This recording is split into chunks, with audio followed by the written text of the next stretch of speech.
Nike's 400-acre headquarters in Oregon isn't a temple of victory anymore. It's a fortress under siege.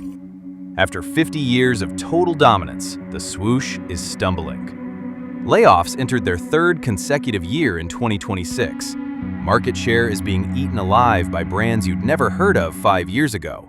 And the stock is a cautionary tale of corporate suicide. The company that taught the entire world to just do it has forgotten how to do anything right. And the reason why is hidden in a business decision that went horribly wrong. To understand the fall of Nike today, we have to look past the spreadsheets and return to the beginning, to a kitchen table, a waffle iron, and a handshake that changed the world. Nike started in 1964 with a $500 handshake and a radical idea that high-quality, low-cost Japanese shoes could break the German stranglehold on the American track market. Phil Knight was a middle-distance runner with an MBA and a crazy idea. Bill Bowerman was his coach at the University of Oregon, a man so obsessed with shaving seconds off a clock that he would literally shave the leather off his athletes' shoes to make them lighter. Together, they formed Blue Ribbon Sports. In those early days, there was no marketing department. There was just Knight, driving his green Plymouth Valiant to track meets across the Pacific Northwest, selling Onitsuka Tigers out of the trunk. They weren't businessmen, they were track and field junkies serving their own kind. But Bowerman wasn't content being a middleman. He wanted to build. He wanted a shoe that felt like nothing and gripped like everything. The breakthrough came in 1971.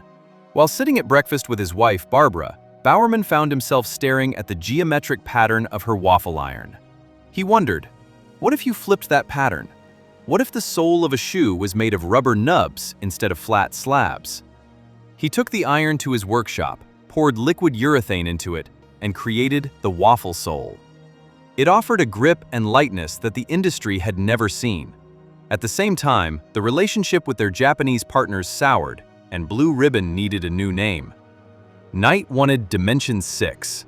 His first employee, Jeff Johnson, had a dream about Nike, the Greek goddess of victory. Knight famously relented, saying, "Maybe it'll grow on us." In 1972, a graphic design student named Carolyn Davidson was paid $35 to design a logo that suggested movement. She gave them the Swoosh. By the end of the decade, Nike had captured the running boom of the 1970s. They were the brand for the misfit runner, the person who woke up at dawn to grind when society still thought jogging was a sign of insanity. They were scrappy, they were innovative, and they were just getting started. If the 70s gave Nike a soul, the 1980s gave it a face, and that face belonged to a rookie from North Carolina named Michael Jordan. 1984 was a tough year for Nike. They had overextended into casual wear and lost their cool to Reebok's aerobic shoes. They took a massive gamble, signing Jordon to a $500,000 a year contract when he actually wanted to sign with Adidas. That contract came with the expectation to sell $3 million worth of Air Jordans in 4 years. They sold $126 million in the first year alone. The bread colorway, famously banned by the NBA for violating uniform rules, became a symbol of rebellion. Nike realized then that they weren't just selling footwear, they were selling greatness. In 1988, they cemented this with 3 words: just do it. The slogan was inspired, hauntingly, by the final words of death row inmate Gary Gilmore. But to the public, it was an invitation to transcend. Nike stopped being a shoe company and became a lifestyle juggernaut. They moved into every corner of the globe. They signed Tiger Woods and turned golf from a country club pastime into an athletic discipline. Big names like Serena Williams, LeBron James, and Cristiano Ronaldo soon followed. By the late 90s and early 2000s, Nike was untouchable. They acquired Converse, dominated the FIFA World Cup, and created sneaker culture. The Sneakers app turned buying a shoe into a high-stakes lottery, creating a multi-billion-dollar resale market. By 2021, at the height of the post-pandemic digital boom, Nike's stock hit an all-time high of $177. CEO John Donahoe, a tech background leader, announced a direct-to-consumer revolution.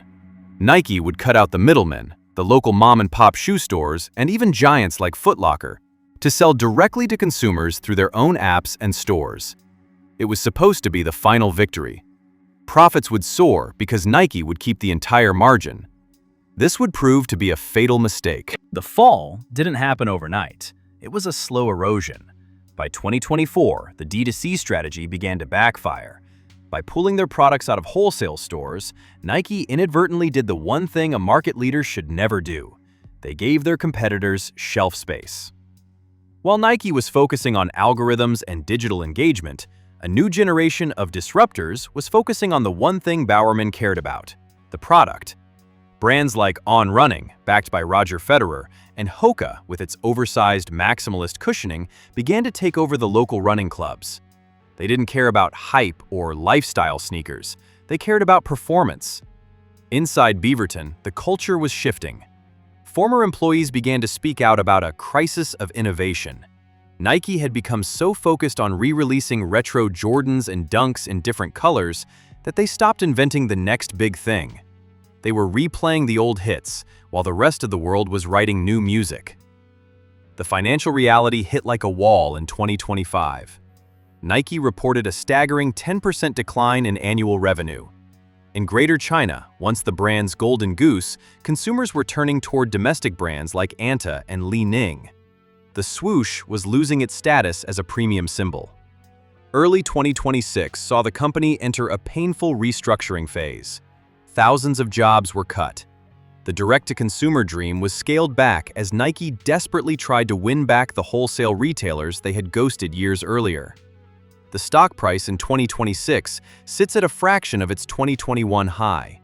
The brand that defined the cool for 3 generations is now being called stagnant by the very sneakerheads who once queued for blocks to buy their shoes. Today, Nike is in the midst of a radical pivot. Under a return to product-first leadership, the company has launched the Win Now strategy. It is a humble admission of guilt. They are pouring billions back into R&D, attempting to reclaim the performance crown from Hoka and On. They are refocusing on the 2026 FIFA World Cup, hoping to use the world's biggest stage to prove they are still the kings of sport. The story of Nike is not yet a tragedy. They remain a $45 billion behemoth with resources their competitors can only dream of. But it is a cautionary tale. It is proof that in the world of athletics, you are only as good as your last race. As Phil Knight famously wrote, "There is no finish line." Nike is now relearning just how true those words are. They aren't at the end of the race. They've just realized they're laps behind, and for the first time in 50 years, they have to learn how to be the underdog again.